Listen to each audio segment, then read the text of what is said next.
طيب، أنا أيضا حابب آخذ شوية دقائق ونتكلم عن موضوع مهم جدا، واللي هو الكوميونتي كود اوف كوندكت.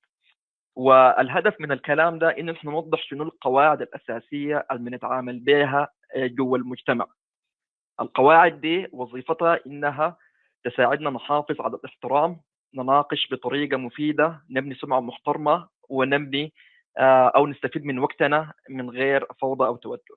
سواء كنت عضو جديد أو معانا لك فترة، أو حتى يعني أول مرة تتعرف علينا في برنامج المنتور، الكلام ده بخصك وحيساعدك تعرف كيف تتصرف، كيف تتكلم، وكيف تبني مكانتك في مجتمعنا أو في أي مكان أنت متواجد فيه. فبنبدا بالاحترام او الريسبكت اند انكلوسيفيتي. ففي المجتمع بتاع المنتور نحن بنعامل كل شخص باحترام وبنعامله بشكل عادل. نحن هنا بنحتفي بوجهات النظر المختلفه، بالعكس بنشوف انها هي اضافه لنا كلنا، وايضا بنشجع على الحوار الصحي. الكلام ده عشان ايضا يكون واضح فبنديكم شويه امثله. فمثلا في الحديث بقدر الامكان بنحاول انه نتجنب اللغه المتحيزه. بمعنى مثلا، وانا هنا حستعير بعض الامثله. كان رضوان قبل كم يوم على الفيسبوك كتب بوست جميل جدا، وهو ده بيعتبر زي يعني كومبانيون او مرافق للكود اوف كوندكت. ف يعني ممكن للمهتمين يرجعوا للبوست ده. لكن البايز لانجوج او اللغه المتحيزه مثلا، يعني قدر الامكان انت تفترض الشيء الايجابي في الاخرين، وما تقفز على الاستنتاجات. فحتى اذا في اختلاف او تناقش وجهه نظر بشكل مختلف، اولا يعني الهدف الاساسي من النقاش عندنا هو ما اقناع الطرف الاخر بوجهه نظرك. ابدا، الهدف عندنا هو الفهم، والهدف هو يعني زياده الوعي او زياده يعني توسيع وجهه نظرك في الموضوع المثار النقاش. نحن ايضا يعني ما عندنا الحكم. يعني نحن we don't assume يعني ما بين زي ما بيقول we don't project، او ما بنخوض افكارنا وتحيزاتنا على الاخرين. هدفنا في المنتور نحن نكون بيئه اي شخص فيها بغض النظر عن جنسه، بغض النظر عن دينه، بغض النظر عن لونه، عن خلفيته، يحس انه هو شخص يعني عنده مكانته وعنده الشيء اللي يقدمه. في نفس المنحى نحن زي ما قلنا يعني بنشجع الحوار، ونحن ضد الارجومنت او ضد الجدال. فالحوار هو شنو، والفرق شنو بين الحوار والجدال؟ نحن بنقول انه احنا بنركز على الفهم دائما وابدا. هدفنا انه نتعلم، ما هدفنا انه ننتصر. ونحن هنا في الكوميونتي عندنا ما بنقول يعني فلان هو ينتصر في النقاش ففلان هو مميز او شاطر، لكن بنحتفي بالاشخاص اللي بيقدروا يغيروا من قناعاتهم الصادقه اللي اتضح لهم انها هي ما سليمه. نحتفي بالاشخاص اللي بيقدروا يتواصلوا ويتعاملوا مع الاخرين حتى المختلفين منهم. وعشان كده دائما يعني الواحد بيوصي نفسه وكل الاعضاء في المجتمع عندنا انه النقاش يكون بشكل هادئ وبشكل محترم. واذا حتى عندك اختلاف في وجهه نظر، يعني خذ راحتك في انك تنتقد الافكار والمفاهيم وليس الاشخاص. والموضوع ده ما بيجي ساكت، بالتاكيد بيبدا بانك تستمع بشكل فعال، وتستمع بشكل عشان تفهم. وقبل ما يعني بنقول ask before assuming. اذا في حاجه ما واضحه لك، او اذا في حاجه بتحتمل اكثر من تاويل، قبل ما تبني كلامك او قرارك بيكون افضل انك توضح. فاذا في شخص قال وجهه نظر مثلا انت يعني مختلف معاها، او انت بالنسبه لك ما واضحه، ممكن تناقشه باسلوب يكون كويس. يعني واحد من الامثله اللي كان كتبها الباشمهندس بيتكلم عن شخص مثلا قال حاجه او حاجه في شخص مفترض عليها. بدل ما تقول له انت الكلام ده كلام بالتاكيد خاطئ والكلام ده كلام فارغ، كنت اقول له يعني شكرا على مشاركتك وجهه نظرك، لكن انا الموضوع بنظر له من ناحيه ثانيه. او انت ايه رايك في النقطه الفلانيه؟ فالهدف دائما بيكون هو الفهم. وزي ما قلنا ما الهدف بيكون الاقناع، هدف انك تفهم انت وين، والشخص الثاني وين، وتشوف اذا في ارضيه مشتركه. واذا ما في ارضيه مشتركه على الاقل تكون فهمت وجهه النظر بتاعت الشخص الاخر. وبكل تاكيد الهجوم الشخصي مرفوض، الردود الدفاعيه مرفوضه، ويمكن الاعضاء يعني معانا لهم فتره بالذات حته الدفاعيه دي او الديفنسفنس دي من الاشياء اللي دائما بنتكلم عنها وبنركز عليها، ونحن شايفين انها يعني ممكن تكون من العوائق الاساسيه في رحله اي شخص في تطوره. آه نجي للزمن. ففي مجتمعنا زمن كل شخص هو يعني بنحطه في مكانة عالية وبنحرص على كل دقيقة.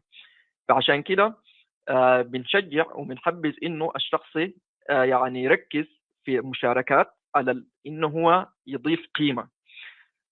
فمثلا اذا انت في حاجة عاوز تسأل عنها في الكوميونتي وهي ما واضحة لك، ممكن تتأكد هل الحاجة دي قبل كده كان في إجابة لها ولا لا، هل في شخص سأل الكلام ده ولا لا.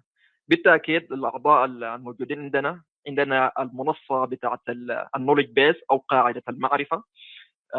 ف يعني بتشمل كل الأشياء دي. أيضا بنقول إنه النقاش عشان يكون مفيد وعشان ما نضيع زمن أي شخص يكون في الموضوع اللي نحن بنتكلم فيه بالتحديد. ف يعني نحاول قدر الامكان ما نتشعب بالنقاش لنقاط جانبيه وكده. اذا قدرت تكون مختصر في الكلام من غير ما تاثر على فكرتك بيكون كويس. بنفس الفكره ايضا نحن بنحافظ على زمن الاشخاص دائما يعني، ودائما بنكون خاتين في بالنا انه مثلا انا الان بتكلم لي 5 دقائق، هي ما 5 دقائق حقيقه، اللي هي لانه دي ال5 دقائق حقتي بالاضافه ل5 دقائق من كل شخص. تمام. فده بيدي مسؤوليه مضاعفه على انه بقدر الامكان يعني الشخص ما يتكلم او ما يكتب الا الشيء اللي بيكون في محله. بنفس الشكل ايضا في الاستجابه، اذا انت بترد على شخص او في شخص متوقع منك حاجه مثلا، ما تاخر الفعل او الاجابه الشخص الثاني منتظره منك، وهكذا. نجي لنقطة ثانية واللي هي أيضا مهمة في التواصل. فالتواصل بقدر الإمكان كل ما كان واضح كل ما كان كويس. نحن ما بنبحث عن لغة يعني معقدة وكلمات يعني مصطلحات عميقة أو كذا. الكلام إذا كان واضح وإذا كان بسيط ووصل فكرتك خلاص، ده الشيء المطلوب، بالعكس ده الشيء الكويس. أيضا تجنب التكرار ولا إنه الشخص يكون في النقطة اللي بيتكلم فيها. عشان ايضا الكلام يكون واضح ويكون يعني يقدر الاشخاص يتناقشوا فيه بشكل صحي. بقدر الامكان اذا قدرت تدعم وجهه نظرك بحقائق بارقام ببيانات بيكون كويس. ودائما بنقول ريفيو بيفور اكت، بمعنى انك انت تراجع قبال ما تعمل الحاجه.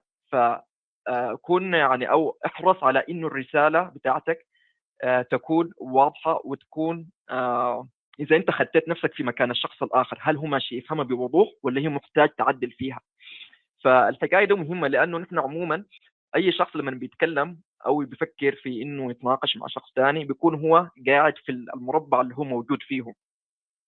وده يعني الكلام بيجيبنا هنا لمهاره مهمه جدا نحن ايضا دائما بنتكلم عنها، اللي هي الامباثي او التفهم، انك تحط روحك في مكان الشخص الاخر. فالمهاره دي اذا الشخص يعني قدر انه هو يمارسها وقدر انه يخليها تكون اشبه يعني طبيعه او يعملها بشكل عفوي، حيكون عندها مردود ايجابي على الشخص على تواصله وعلى المجتمع ككل. وبتقلل كثير من سوء التفاهم، بتقلل كثير من الاشياء الممكن تجنبها. الريليفنس اند مينينجفولنس بمعنى انه الكلام يكون مضبوط ويكون في الريليفنس، يعني بمعنى انه يكون متعلق، يعني يكون كلام في حتته، ما يكون كلام خارج الموضوع. فعشان كده بنأكد مرة ثانية انه مهم جدا كلنا نركز في الحديث او النقاش يكون في الحكاية الموجود فيها.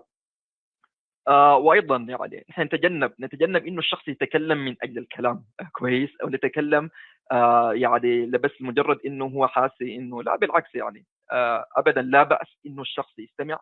وكل تعلم، كل عمليات التعلم هي بتبدا كده، تبدا بانه الشخص بيستمع، الشخص بيتعلم من اللي حوالينه، ولما يكون يعني عنده الشيء اللي يقدمه مرحب به. في نفس الوقت ده ما معناه انه نحن ما عاوزين الاشخاص ما يشاركوا. يعني نحن فينا في مجتمع المنتور عندنا تنوع رهيب جدا في الخبرات. يعني عندنا مثلا اشخاص بفوق ال 30 سنه خبره عمليه وبخبرات حياتيه مهوله، وايضا عندنا الشباب يعني بيكونوا لسه يعني يمكن اصغر الاعضاء عندنا بيكون هم لسه في الجامعه او الطلبه.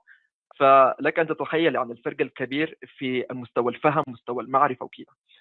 بالتاكيد كل شخص بغض النظر عن هو واقف وين في رحلته مرحب به وعاوزينه يشارك. والكلام ده بمعنى انه يعني الاشخاص اللي بيكونوا يعني يمكن يكونوا صغار شويه في السن او حديثين الخبره والتجربه ما يحسوا بخوف من انهم يشاركوا. بالعكس، مطلوب انهم يشاركوا، مطلوب انهم يعرضوا افكارهم، وايضا مطلوب منهم انهم يكونوا متقبلين الفيدباك والنقد اللي بيجيهم. لكن بس انت يعني قدر الامكان فكر في الحاجه قبال ما تقولها وكده. وبنقول ايضا يعني think before posting, skip the fluff, don't derail threads, ask is this useful.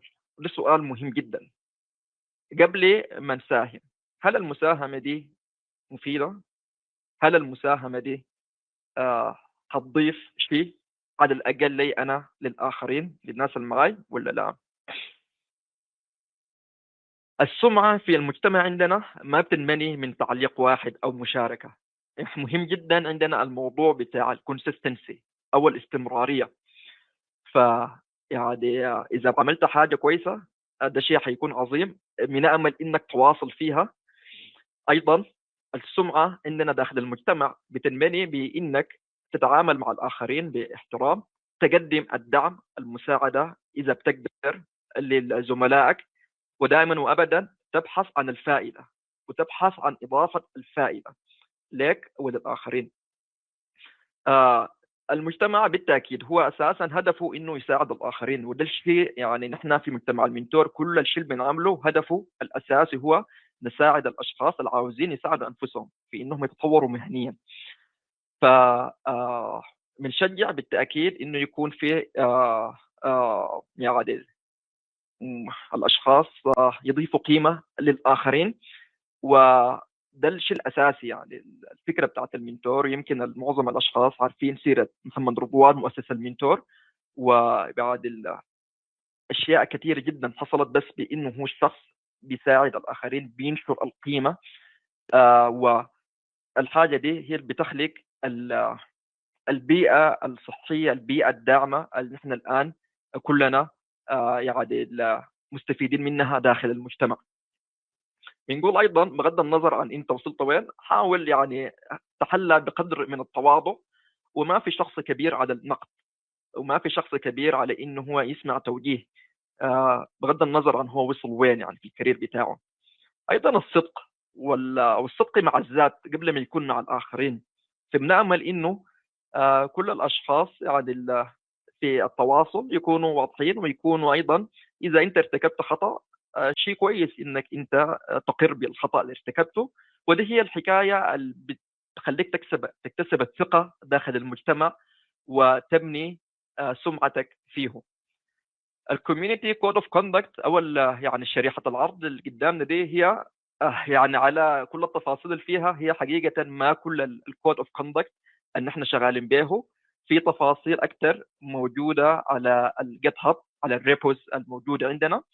وزي ما ذكرت يعني ممكن الاشخاص يرجعوا للجيت هاب او يرجعوا للبوست بتاع باشمهندس رضوان اللي كان نزله قبل كم يوم بيتكلم فيه بتفصيل عن عن الموضوع ده. انا هنا بدي المايك لباشمهندس رضوان فليتفضل. بشكرك جدا، وخليني ابتدي من النقطه دي اوضح اللي هي عايز اكد على حته الكود اوف كوندكت. يمكن انا اهتميت ان احنا نبتدي يعني نشير الكود اوف كوندكت ونشيره كمان. المره دي يمكن خد وقت، وهنبتدي نقطع الفيديو ده ونعمله فيديو منفصل كده على اليوتيوب عشان يبقى الناس عندها. وزي ما قال وضح، هو الكود اوف كوندكت اكتر من كده بكتير، بس احنا يعني حاولنا نختصر يعني. ورغم ان احنا حاولنا نختصر بس خد تفصيل، لان دي اول مره نتكلم عليه في سيشن سواء داخليا او خارجيا، يعني كنا بنتكلم فيها بشكل سريع. فعايز اكد بس اللي هي دي الثقافه يا جماعه. الثقافه دي يعني هي محتاجه وقت ان الناس تستوعب التفاصيل بتاعتها. يعني مثلا ليه انا اهتميت ان انا نعمل حاجه زي كده؟ لان بحس ان الناس بشكل لا واعي تلاقي مثلا ان هو مجرد ان اللي قدامه بقى مختلف تلاقيه عايز يقنعه برايه. ف... ف... وده بيخليني، انت ليه عايز تقنع واحد برايك؟ يعني ليه مش عايز تفهم منه هو بيفكر ازاي؟ فدي بتحصل بشكل لا واعي. تلاقي حد مثلا بيتكلم زي ما قلنا يعني ما عندوش فرق ما بين الفكره والشخص. ففي شويه حاجات كده. فعشان كده يعني حاولت ان انا يعني نحط الحته دي واتكلمنا فيها كل الوقت ده. وزي ما قلت هو وقت قيم جدا لان كل الناس بتسمعنا، ولكن عشان ناكد على المعاني دي وان الحاجات دي هي عايزه وقت عشان تبراكتس وتستوعب الكلام ده. قد يبان انه كلام بسيط، لكن هو محتاج ثقافه ووقت عشان تقدر تهضم التفاصيل بتاعته.